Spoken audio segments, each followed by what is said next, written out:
नमस्कार, जनक की पुकार में आपका स्वागत है। कोटा में राहुल गांधी के कार्यक्रम पर सियासी घमासान, कांग्रेस ने बीजेपी पर लगाए दबाव बनाने के आरोप। राजस्थान के कोटा में राहुल गांधी के प्रस्तावित छात्र संवाद कार्यक्रम को लेकर राजनीति गर्मा गई है।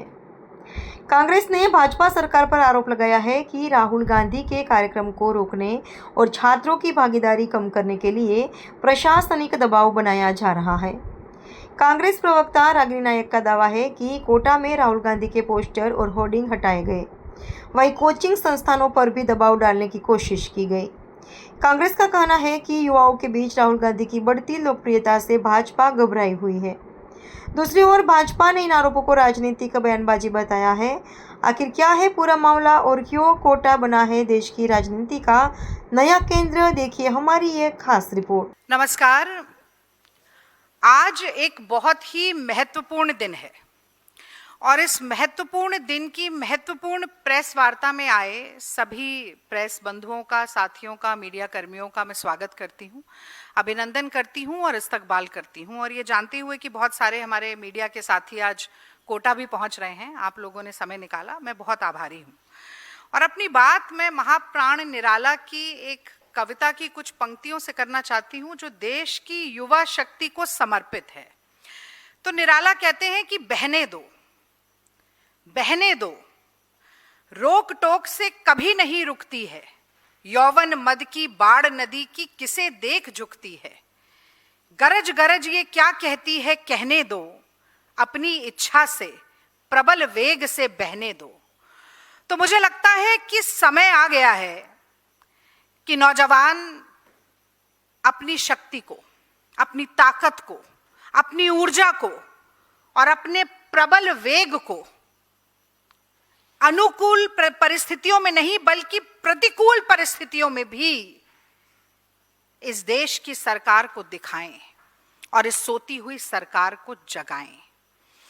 और मैं खुद छात्र नेता रही हूं, मैं दिल्ली विश्वविद्यालय छात्र संघ की अध्यक्ष रही हूं, इसीलिए आज से नहीं करीब 25 सालों से मैं ये बात मानती हूं कि छात्र शक्ति राष्ट्र शक्ति होती है।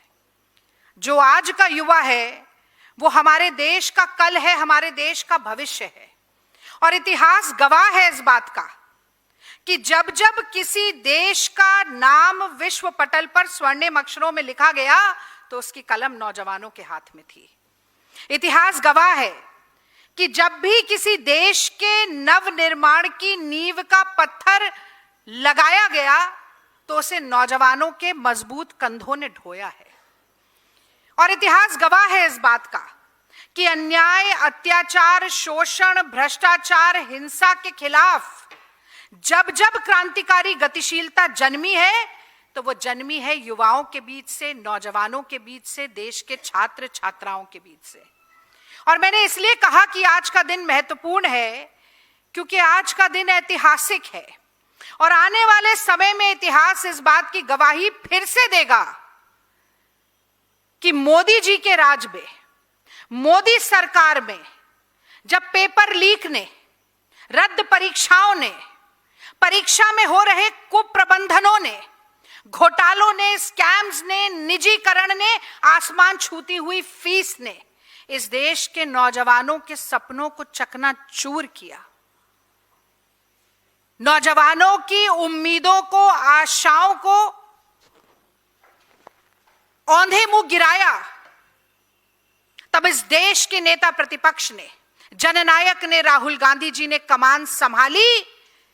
और आज के दिन यानी कि 17 जून 2026 के दिन इतिहास गवाही देगा कि किस तरह से कोटा में नौजवानों के संघर्ष के, उनकी हक और हुकूक की आवाज को बुलंद करने के प्रणेता बन के राहुल गांधी उभरे हैं।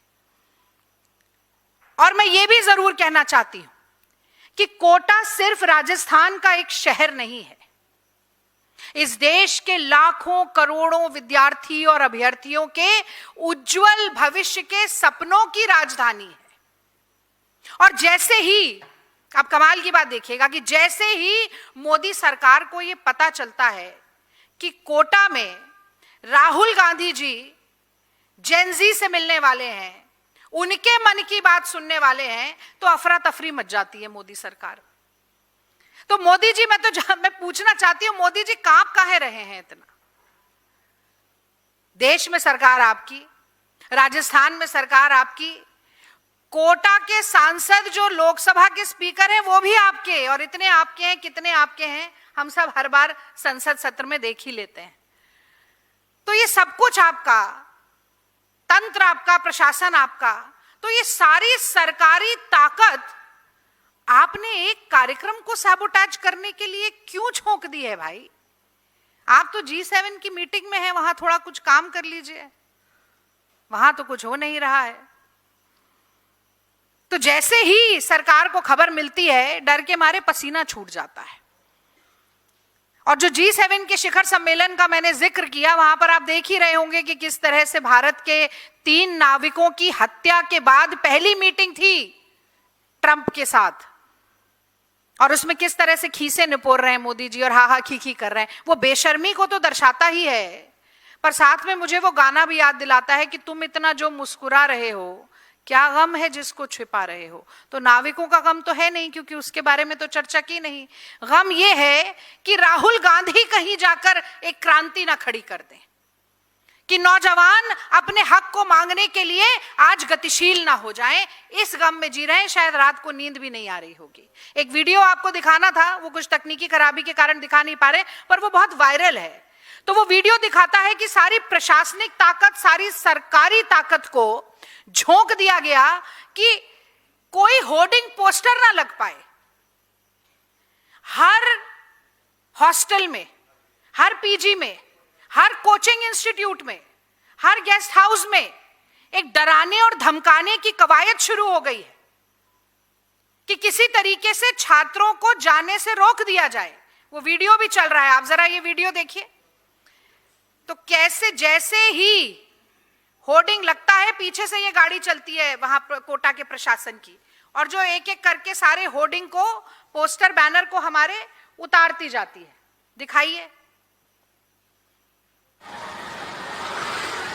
वीडियो छोटा सा है, लेकिन ये इस बात का प्रत्यक्ष प्रमाण है कि मोदी सरकार किस तरह से आज के कार्यक्रम से खौफजदा है, भयाक्रांत है, डरी हुई है। और मैं तो कहूंगी कि ये डर अच्छा है। एक नाकारी, निकम्मी, गैर जिम्मेदार सरकार के मन में डर होना भी चाहिए। ये डर बहुत अच्छा है। और अब थोड़े से मैं तथ्य भी आपके सामने जरूर रखना चाहूंगी, पर पहले तो मैं ये कहती हूं कि मुझे लगता है कि शायद मोदी जी को इस बात का एहसास है। ये जो जिस तरह से आज एक प्रेस वार्ता भी करवाई गई और जो जिस तरह का झूठ परोसा गया, मधुले में कहते थे कि आरएसएस का फुल फॉर्म है र्यूमर स्प्रेडिंग सोसाइटी। और मैंने पहले भी कई बार कहा है कि भाजपा का जो मॉडस ऑपरेंडी है वो यही है कि झूठ बोलो, बार बार बोलो, जोरदार बोलो। तो आज भी एक प्रेस वार्ता कराई गई और झूठ परोसने का काम किया गया। मुझे तो बड़ा आश्चर्य होता है कि देखिए, मोदी जी मन की बात करें तो बहुत बढ़िया है, मोदी जी परीक्षा पे चर्चा करें तो बहुत बढ़िया है, लेकिन वो परीक्षा लीक कैसे हो जाती है, वो परीक्षा में कुप्रबंधन क्यों होता है, वो परीक्षा रद्द क्यों करनी पड़ती है, इस पर कोई और चर्चा नहीं कर सकता। क्योंकि केवल छपास और दिखास तो मोदी जी की संतुष्ट होनी चाहिए, बाकी कोई सड़क पे संघर्ष भी करे तो भी इन लोगों को आपत्ति है। तो मुझे लगता है बड़ा ही हास्यास्पद था कि आज की प्रेस वार्ता करना, और उस प्रेस वार्ता के जरिए भी कहीं ना कहीं मुझे लगता है कि आज का जो हमारा कार्यक्रम है उसको कहीं ना कहीं और माइलेज और हाइप देने का काम आपने किया। आपको बहुत बहुत साधुवाद। और कितना भी रोकने की कोशिश की जाए, ये जो सोशल मीडिया है ये भी अपने आप में बहुत बड़ा हथियार हो गया है। और कल से तमाम नुक्कड़ों पर, तमाम चौराहों पर, तमाम जगह पर कोटा में हम देख रहे हैं कि कैसे छात्र समुदाय स्वतः ही निकल कर आ रहे हैं, स्टूडेंट्स खुद ही खड़े हो रहे हैं, स्वागत कर रहे हैं, इंतजार कर रहे हैं राहुल गांधी जी के आने का। और ये जो अफरा तफरी, बदहवासी मोदी सरकार और राजस्थान की सरकार में दिखाई दे रही है, मुझे ये लगता है कि ये इस बात का एहसास है कि बोया पेड़ बबूल का तो आम कहां से होए। अब जो बीज बोया है उसकी फसल काटने का समय आ गया है, जैसी करनी की थी उसे भरने का समय आ गया है। इसीलिए इतनी ज्यादा छटपटाहट है और इसीलिए सत्ता की ताकत को झोंका जा रहा है कि छात्रों की गूंज सुनाई ना दे देश में। इसीलिए सत्ता की ताकत को झोंका जा रहा है कि छात्रों की हुंकार को, नौजवानों की हुंकार को दबाया जा सके। इसीलिए सत्ता की ताकत को झोंका जा रहा है कि इस देश के विद्यार्थी, इस देश के अभ्यर्थी अपने अधिकारों की आवाज को बुलंद ना कर पाए। और इसीलिए सत्ता की ताकत को झोंका जा रहा है कि राहुल गांधी ने जो हाथ बढ़ाया था, जिसे जेन ज़ी ने थाम लिया है, तो इस थामे हुए हाथ की ताकत से कहीं मोदी जी का सिंहासन न डोल जाए। चिंता असल में इस बात की है। पर मैं यहां भी थोड़ा सा इतिहास को लाना चाहती हूं और मैं इतिहास के पन्ने पलटकर याद दिलाना चाहती हूं मोदी जी को कि आपने राहुल गांधी जी को हाथरस जाने से भी रोका था। मैं भी चली थी उस दिन राहुल गांधी जी और प्रियंका गांधी जी के साथ, और अपनी आंखों से मैंने देखा था कि कैसे अपनी पुलिस से आपने बदसलूकी करवाई, धक्का मुक्की करवाई। राहुल गांधी जी को हाथरस जाने से रोका। बिहार के चुनाव से पहले जब शिक्षा संवाद किया एनएसयूआई ने, तो राहुल गांधी जी को आपने दरभंगा में अंबेडकर हॉस्टल जाने से रोका। आपने संभल के पीड़ितों से मिलने से जाने से रोका। आपने लखीमपुर के किसानों से मिलने जाने से रोका। आपने मणिपुर जाने से रोका। लगातार परेशान करना, राह में अटकलें डालना, भारत जोड़ो यात्रा का जो रूट है उससे मोड़ देना, तमाम आपने काम किए। नौजवान जब खड़े हुए सड़कों पर और कहा कि रोजगार दीजिए, तो उनको विरोध प्रदर्शन से रोका, लाठियां भांजी। 47 डिग्री की गर्मी में जब एनएसयूआई और यूथ कांग्रेस सड़कों पर उतरी, 50 से ज्यादा कार्यक्रम सड़क के संघर्ष पे किए, तो उनको रोका गया। वाटर कैनन से उनको मारा गया, लाठियां भांजी गई। लेकिन आप इतिहास से कुछ सीखते नहीं हैं। जब जब आपने राहुल गांधी को रोकने की कोशिश की, जब जब आपने कांग्रेस के बब्बर शेरों को रोकने की कोशिश की, तो आपने हमेशा मुंह की खाई है। वो भट्टा पर सॉल हो, वो किसानों के 3 काले कानून हो, वो मणिपुर में राहुल गांधी जी का जाना हो, या भारत जोड़ो यात्रा के तहत कश्मीर और कन्याकुमारी को मोहब्बत के फेविकोल से जोड़ने की कवायद हो, राहुल गांधी जी के इरादों के फौलाद को, एनएसयूआई यूथ कांग्रेस के सड़क के संघर्ष को ना आप तोड़ पाए हैं, ना आप रौंद पाए हैं। और मैं 2-4 बातें और यहां पर रखना चाहती हूं। देश के नेता प्रतिपक्ष होने की जिम्मेदारी राहुल गांधी जी ने बखूबी निभाई। भारत में जो यूथ बल्ज है, जो नौजवान हैं, उनके दुख दर्द के साथी बने।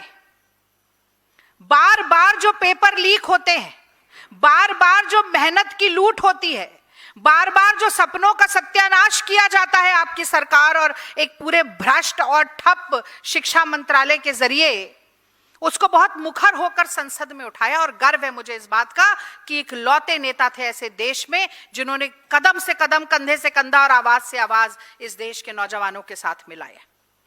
सोशल मीडिया के माध्यम से लगातार जो एनटीए बैन की मांग कर रहे हैं छात्र, लगातार जो शिक्षा मंत्री धर्मेंद्र प्रधान के इस्तीफे की मांग कर रहे हैं छात्र, उनकी आवाज को एम्पलीफाई करने का काम किया, बुलंद करने का काम किया तमाम सोशल मीडिया के प्लेटफॉर्म्स पर। कोएम्ट की संदेहास्पद भूमिका जो रही, उस पर सवाल उठाए। सीबीएसई ओएसएम घोटाले पर सरकार को कटघरे में खड़ा किया। Parliamentary standing committee on education, जिसको दिग्विजय सिंह जी चेयर करते हैं,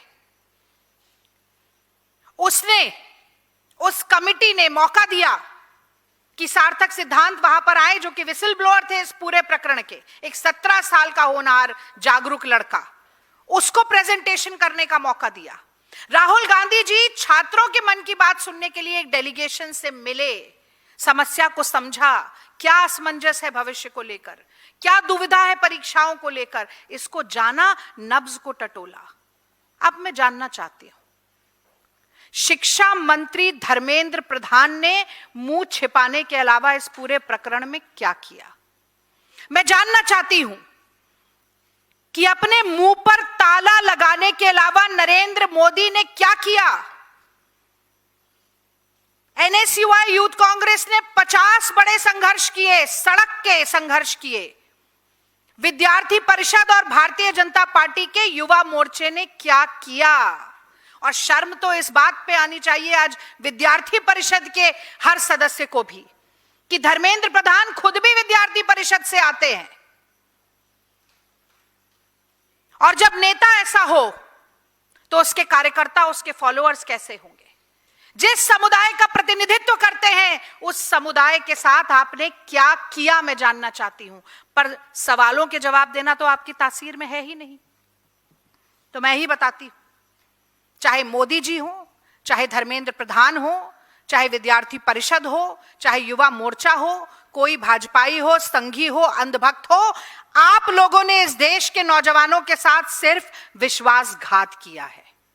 उनकी पीठ में छुरा घोंपा है, उनके सपनों को चूर चूर किया है, उनकी हर उम्मीद, उनकी हर आशा, उनकी हर महत्वाकांक्षा, उनकी हर इच्छा को तार तार किया है। इसीलिए मैं कहती हूं कि आज का दिन बहुत ऐतिहासिक है, क्योंकि आज जवाबदेही का दिन है, आज जिम्मेदारी तय करने का दिन है, आज कटघरे में खड़ा करने का दिन है, आज सवालिया निशान दागने का दिन है। और बहुत ही भारी व्यथित मन से मैं कहती हूं कि आज प्रदीप मेघवाल, ऋतिक मिश्रा, सिद्धार्थ हेगड़े, अंशिका पांडे, आकांक्षा चतुर्वेदी और उमेश माली को सच्ची श्रद्धांजलि देने का दिन है। एक भ्रष्ट व्यवस्था ने इन होनहार बच्चों की जान ले ली।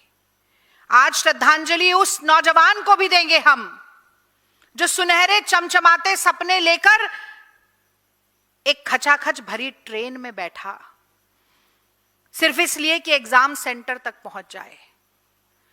लेकिन इस देश के नौजवानों को कीड़े मकोड़ों जैसी जिंदगी देने वाली सरकार कहां होश में आई?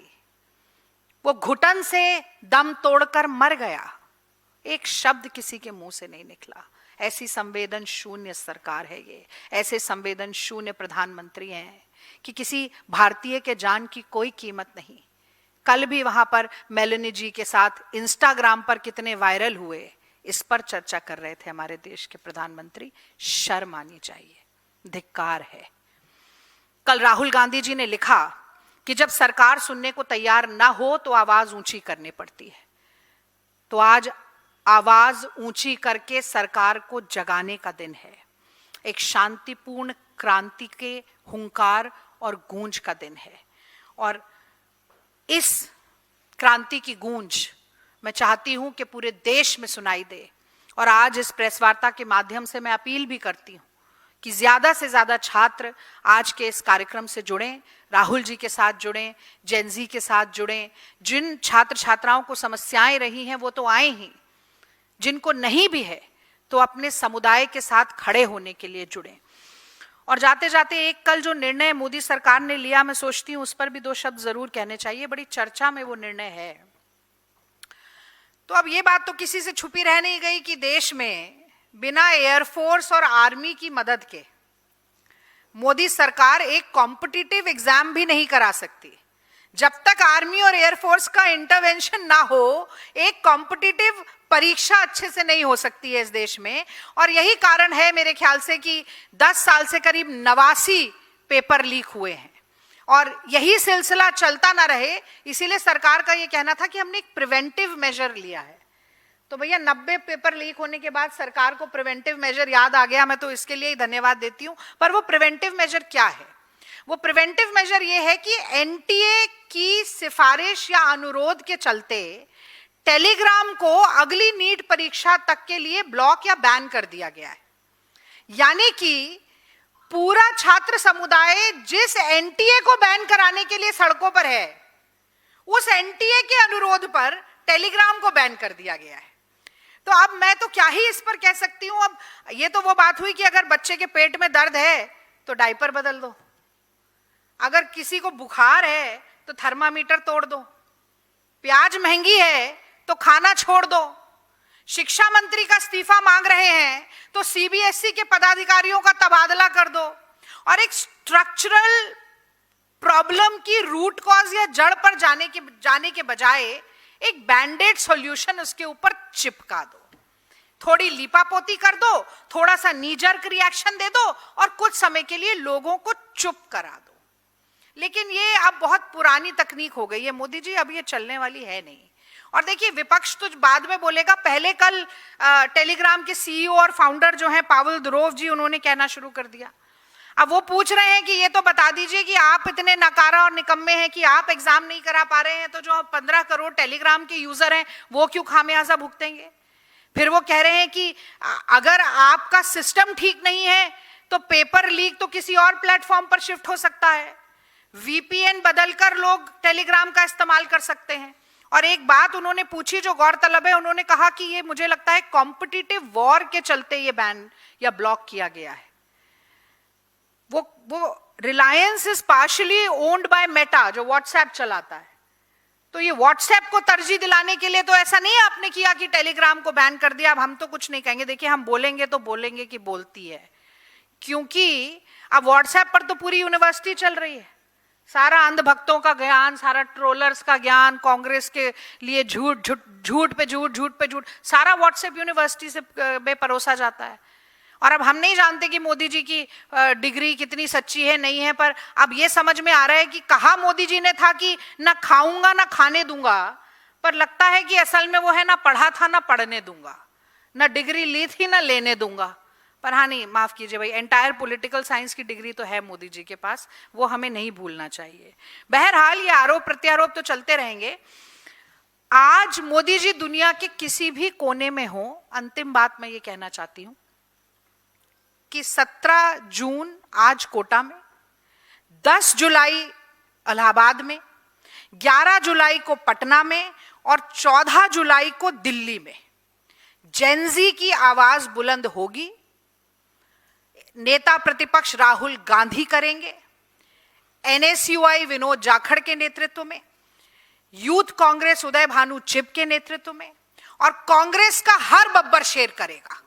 और मैं चाहती हूं कि इस देश में शिक्षा व्यवस्था से परेशान जो भी हो, छात्र छात्रा हो, उनके अभिभावक हो, कंसर्न सिटीजन हो, सबको इस मुहिम का हिस्सा बनना चाहिए, क्योंकि मोदी जी अपनी नाकामियों को, अपनी सरकार की नाकामियों को छुपाने के लिए एन केन प्रकारेण साम दाम दंड भेद हर चीज का इस्तेमाल करेंगे।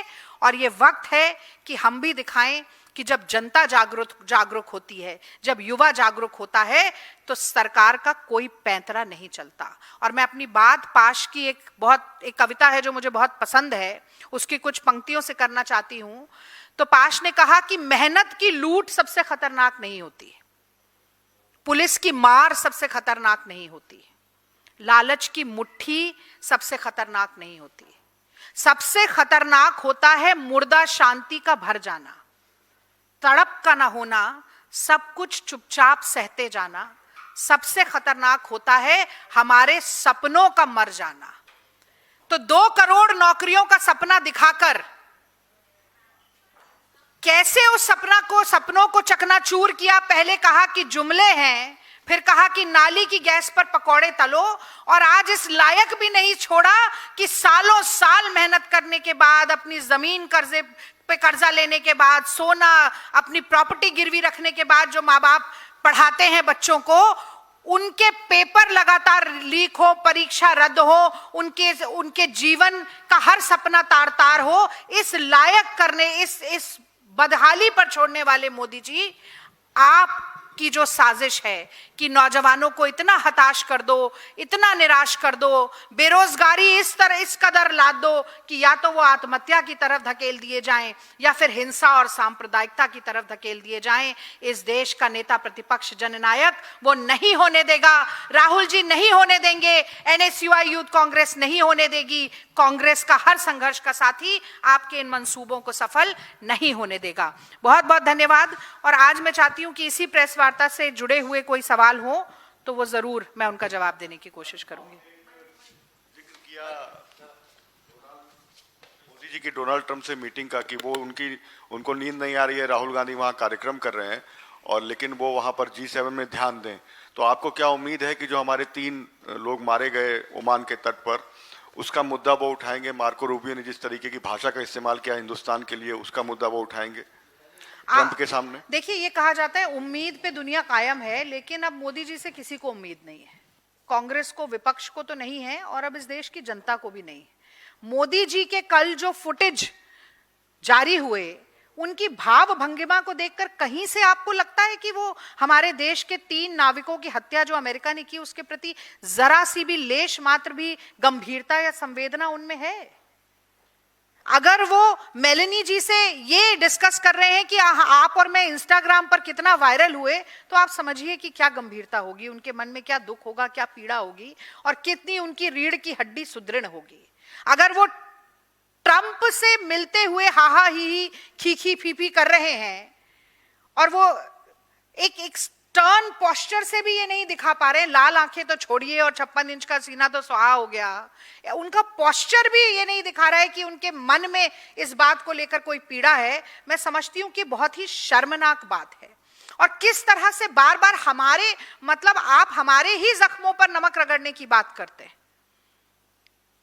एडिंग इंसल्ट टू इंजरी इसे कहा जाता है अंग्रेजी में, कि हमारे नाविकों को मारा और फिर आप अमेरिका हमारे ही कान उमेट रहा है कि हमारे जो सैन्य निर्देश हैं उनका पालन सख्ती से किया जाना चाहिए। कितना नतमस्तक होंगे मोदी जी, कितना सरेंडर, कितना कॉम्प्रोमाइज आप करेंगे, ये देश आज जानना चाह रहा है। धन्यवाद। अगर आपने हमारा अभी तक चैनल सब्सक्राइब नहीं किया है तो कृपया चैनल सब्सक्राइब कर लें, लाइक करें, शेयर करें, कमेंट करें। तो मिलते हैं फिर किसी और खबरों के साथ। नमस्कार।